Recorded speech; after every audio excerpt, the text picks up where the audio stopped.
freedom is your ability to be disliked. We think we want to be liked by everybody. And we then are, who do I have to be liked from everybody? And then we'll change our frame of reality to make everybody else happy. But what if that's the wrong question to ask? What if you weren't attached to being liked at all, and then you could just be yourself? And the irony is that when you're just being yourself and you're not attached to whether people like you or not, what is your energy like? Magnetic, attractive. You're not attached to what other people think. You're not trying to get something from them. If you can accept that you're not going to be everyone's cup of tea or you're not going to be everyone's flavor, that's okay. We don't have to take on the burden of trying to convert people over to understanding us, converting people over to seeing the value and the worth. There's a lot of power that comes when you realize and you just accept that you're not going to be liked by everybody. The longer that I've been on YouTube, the more I've realized that on one hand, the longer I'm on YouTube, the more people I reach. There are more people that really love what I do, and there are also people that hate what I do, that don't like what I do, or that have their own perspective. And it's a part of the game. But can you see how I would block myself if I was not willing to accept this over here? I'd be constantly tuning to a different frame or playing to a different beat in order to get something that I don't even want anyways. And that's a big part of freedom, when you realize that it's not something you need, it's not something you want, you just accept it. It's like there's a new level of freedom that opens up. Yes. Hi, this is something I'm really grappling with in my relationships, being truly myself and, the courage to be disliked for personally my spirituality. But then where does compromise come in? Because then I have a lot of people telling me, like, in relationships, you have to compromise. What do you feel like you need to compromise? Like, what is the reflection for you? Like, can you give it a specific example? Yeah, so I'm dealing with a situation with someone I just ended a relationship with. Basically, my spirituality is very important to me. Yep. And my ex-partner wants traditional religion and doesn't want anything outside of those lines. And so he doesn't want to marry. Is your spirituality important to you? It's me. Yeah. Right. Yeah. Is it important to you to have in a partner someone that also values something similar to you, whether they completely understand it or whether they're open to it, or like what is that clarity for you there? I want spiritual freedom to explore what I want to explore. I don't need my partner to believe what I believe. Right. Yeah. So in that relationship, did you feel like you could explore that, or did you feel like you were being judged, or was there being judged? Because if anything, I look at spirituality as universal. I'm not very much in the template of like religion. I see everything as universal, and so for me, I want that freedom, to be able to do that. Yeah. Yeah. So, but then people are like, well, if he's important to you, then you need to compromise. Right. So that. Well, I guess it's getting clear with what dating does for us is it helps us become aware of where our edge is and what is important and what we value. So through the contrast of this relationship, you may have become aware how important your spiritual practice is to you. And you want somebody maybe that accepts the spiritual practice that you are into. And if it feels like you're not being accepted for that, or that's something that because compromise works two ways, right? But I'm letting him do his thing. I know. But that's what I'm saying, is if that it sounds like it's also the compromise isn't coming the other direction, right? So in a sense, it's like, so what, you're supposed to compromise yourself at the level of like what is expected of you to compromise? Like, how much more can you compromise yourself? Well, he basically said, he would like it if I kind of keep it to myself and don't. If we had kids together, he doesn't want that in his orbit, basically. And how do you feel about that?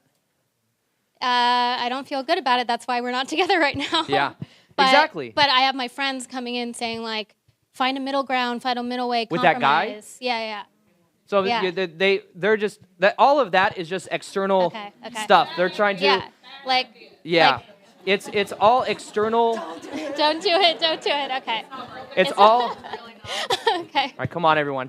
Class is getting a little loud. the clarity that you have within yourself, I think, is very clear. It's very clear, yeah. It's just, it is completely related to the frame technique as well, because it's almost like you're starting to doubt yourself. Like, oh, I need to be compromised. I also want to show him the light, but that's my control issue. That's my issue. Exactly. Yeah. And then friends, this is a thing that happens a lot in relational dynamics, even with friends, is your friends many times will want you to be the version of you that you've always been around them, right?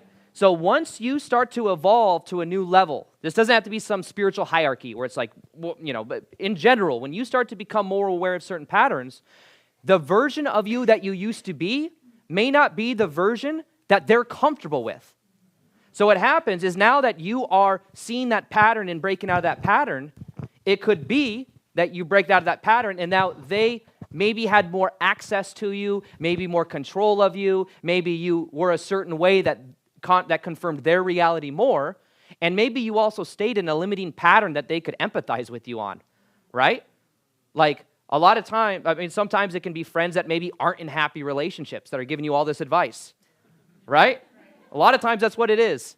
But if someone's asking you to compromise yourself in that way, you want to look at what the source is, and you want to kind of in the beginning earlier when we were talking about, when someone was talking about the therapist saying something, and what my gut was telling me, like that whole thing, it's like being able to tune to yourself to say, what do I feel about this? What is important to me?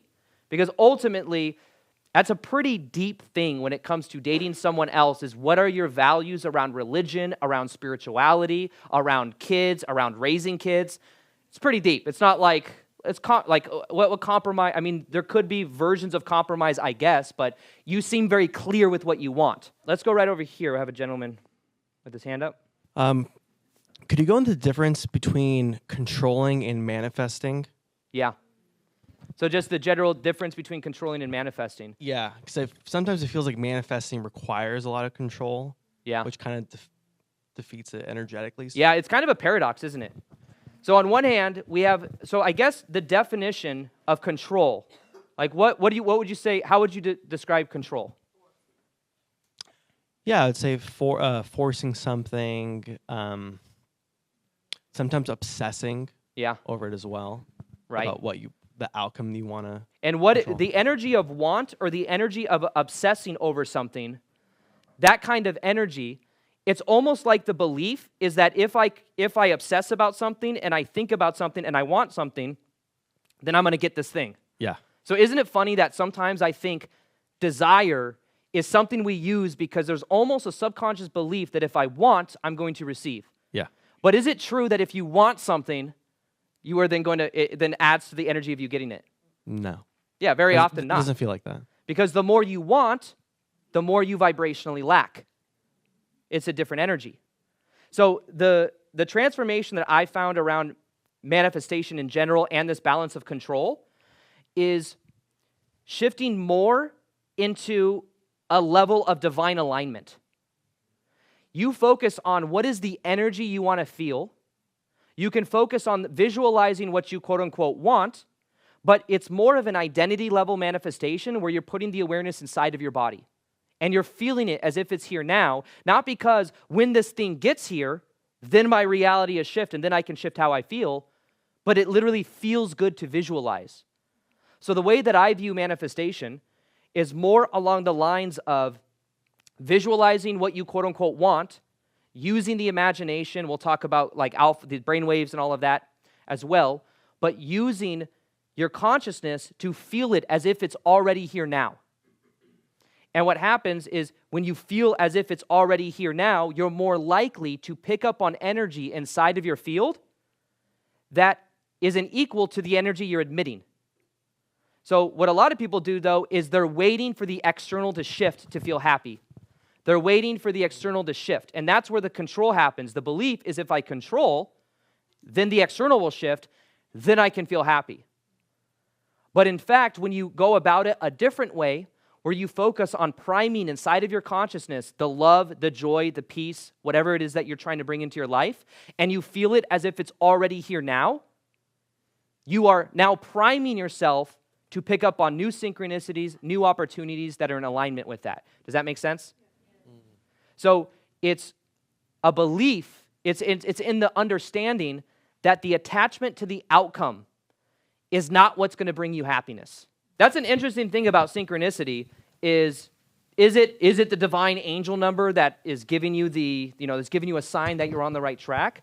Or is it your own belief in the angel number that's putting you on the right track? Because ultimately, everything is being reflected back to you. Yeah. Right? But sometimes I think in the spiritual community, there's this connection to the numbers, the angel numbers, all of these things. And I think that a lot of times, similar, that we're looking for some form of understanding reality or some form of control. So it's still rooted back in control. Because you feel more in control if you see 11:11 and you're like, oh, everything's okay. I was having a bad day, and it said 11:11 on the microwave, even though you don't use the microwave, right? So you just put 11:11 on the microwave so that it's constantly 11:11, right?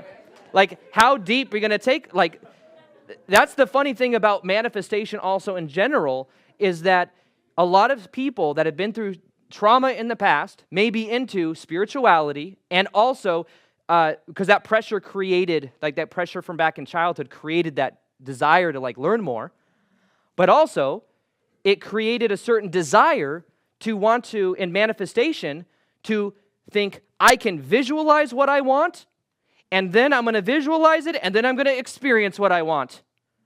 Think about that level of control. It's a very sexy idea, isn't it? It's a very sexy idea that I can visualize what I want, and then I can feel it as if it's already happening, and then I can experience what I want. So, and I really wanted to match what I visualized to actually happen over here, because then I feel like I'm in control of reality. And if I'm not in control of reality, what could happen? There could be something unknown that happens. But what's interesting is what you end up blocking out is you end up blocking out all the magic. There could be way more magical things that come into your life if you weren't so adamant on visualizing to need to experience exactly what you're visualizing. It's because we think we know what we're wanting to create, and then because of that, we insist on it. And then we block out. Remember, if there's 11 to 15 million bits of information around us, and we can only perceive of about 100 bits per second, we're excluding 99.99% of everything around us at the expense of what we're choosing to see, what we want to see. And then every time we see 11:11 or some divine angel number, I can feel different now. I'm on the right track. And we can use that tool. I'm making fun of it kind of, but it's like you can use whatever tool works for you, you can use. And also, in case you haven't heard, I have a course that is free, literally worth $1,000 for free, called High Vibe 101. This is a step-by-step transformational course that will show you how to elevate your vibration to the next level.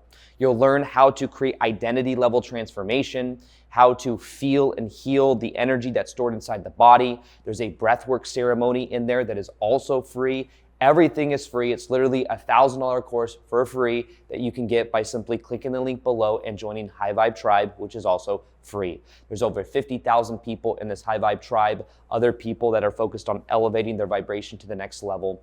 So if that's something that you want to do, I really believe this kind of work is so important for transformation for people's lives and also the planet, and that's why you can get it by simply clicking the link below.